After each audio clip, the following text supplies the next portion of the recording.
Hello everyone, કેમ છો બધા? ક્રિશાસ ફૂડી વ્લોગ્સમાં તમારું સ્વાગત છે ફ્રેન્ડ્સ. આજે હું તમારી જોડે શેર કરીશ સિંગ ભજીયાની રેસીપી. તો આપણે જનરલી સિંગ ભજીયા બહારથી જ ખરીદીને લાવતા હોઈએ છીએ. તો એ સિંગ ભજીયા એકદમ તીખા હોય છે, જેથી કરીને બાળકો તેને ખાઈ નથી શકતા.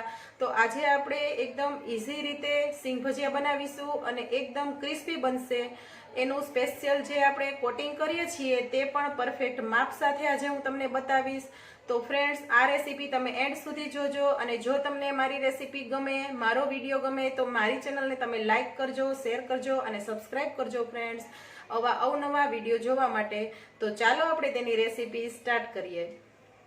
સિંગ ભજીયા બનાવવા માટે ફ્રેન્ડ્સ, મેં અહીં 2 કપ મગફળીના દાણા લીધા છે, 1 કપ બેસન લીધો છે, 2 મોટી ચમચી જેટલો ચોખાનો લોટ, 2 મોટી ચમચી જેટલો કોર્નફ્લોર પાવડર, થોડી હિંગ, હળદર પાવડર 1 ટીસ્પૂન જેટલી, સ્વાદ પ્રમાણે નિમક, થોડો ગરમ મસાલો લીધો છે ફ્રેન્ડ્સ, 1 ટેબલસ્પૂન જેટલું લાલ મરચું પાવડર, થોડું ધાણા જીરું પાવડર, 1/4 ટીસ્પૂન જેટલા લીંબુના ફૂલ અને થોડો સંચર પાવડર.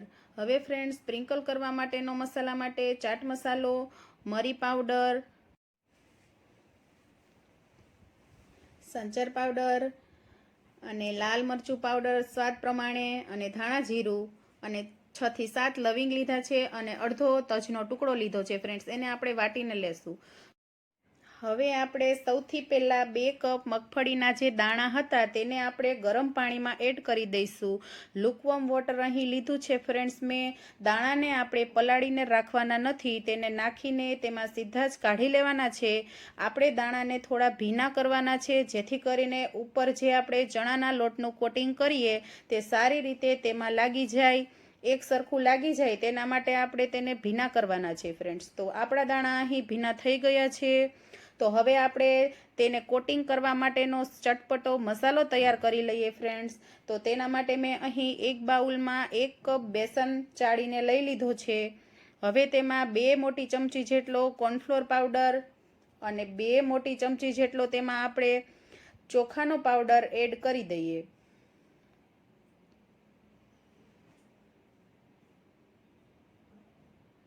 હવે ફ્રેન્ડ્સ, તેમાં આપણે સૂકા મસાલા એડ કરીએ. તો સ્વાદ પ્રમાણે તેમાં નિમક એડ કરી દીધું છે, હળદર પાવડર, લાલ મરચું પાવડર એડ કરી દઈએ. હવે તેમાં ગરમ મસાલો ફ્રેન્ડ્સ એડ કરી દઈએ, અને સંચર પાવડર એડ કરી દઈએ, હિંગ થોડી, ધાણા જીરું પાવડર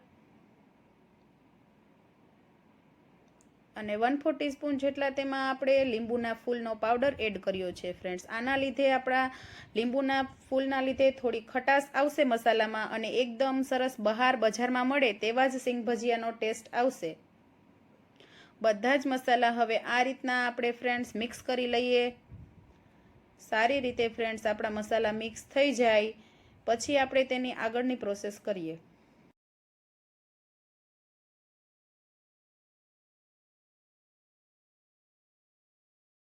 મસાલા ફ્રેન્ડ્સ મિક્સ થઈ ગયા છે. તો હવે આપણે જે સિંગદાણા ભીના કરીને રાખ્યા હતા તેને આ લોટમાં એડ કરી દઈએ, અને આ રીતના આપણે એકવાર બાઉલને આ રીતના ઉછાળી અને લોટને તેમાં મિક્સ કરીએ, અને પછી આપણે ચમચાની મદદથીને લોટને સારી રીતે દાણા ઉપર કોટિંગ થાય ત્યાં સુધી પહેલાં આમ જ મિક્સ કરી લઈએ, અને પછી જરૂર પડે તો પાણી એડ કરીશું. ફ્રેન્ડ્સ, હું અહીં બેકિંગ સોડા એડ કરું છું 1/4 ટીસ્પૂન જેટલા. તમે લોટનું જે મિક્સચર રેડી કરો ત્યારે જ તમે એડ કરી શકો છો. બેકિંગ સોડા એડ કરવા બિલકુલ ઓપ્શનલ છે ફ્રેન્ડ્સ. તો હવે આપણે આ રીતના લોટ હજુ કોરો છે તો તેના માટે થોડું પાણી એડ કરી અને આપણે ફરીથી સિંગ ભુજિયાને લોટમાં કોટ કરી લઈએ. જ્યાં સુધી તે ભીના ન થઈ જાય ત્યાં સુધી ફ્રેન્ડ્સ આ રીતે આપણે તેમાં થોડું પાણીનો છંટકાવ કરી અને મિક્સ કરવાનું છે. તો તમે જોઈ શકો છો બધા જ આપણા દાણામાં લોટ કોટ થઈ ગયો છે સારી રીતે. અને આ સમયે જો તમારા દાણા ચોટેલા હોય તો તેમાં તમે થોડો ચોખાનો લોટ સ્પ્રિંકલ કરી અને આ મિક્સ કરશો તો બધા જ દાણા છૂટા છૂટા થઈ જશે. કોટ થયેલા દાણાને ફ્રાય કરવા ફ્રેન્ડ્સ મેં અહીં તેલ ગરમ કરવા મૂકી દીધું હતું. આપણું તેલ ગરમ થઈ ગયું છે. તો હવે તેમાં આપણે કોટ કરેલા દાણાને એડ કરી દઈએ. આપણે ગેસની ફ્લેમ ફ્રેન્ડ મીડિયમ રાખીશું, જેથી કરીને દાણા અંદરથી બળે પણ નહીં અને સારી રીતે ક્રિસ્પી થઈ જાય. આ રીતના આપણે ફ્રેન્ડ જાડાથીને તેને ફેરવીને ફ્રાય કરી લઈએ. બબલ્સ ઓછા થઈ ગયા છે, આપણા દાણા ફ્રાય થઈ ગયા છે ફ્રેન્ડ્સ. તો આપણે દાણાને નીકાળી લઈશું અને આ જ રીતના બધા જ દાણા ફ્રાય કરી લઈએ.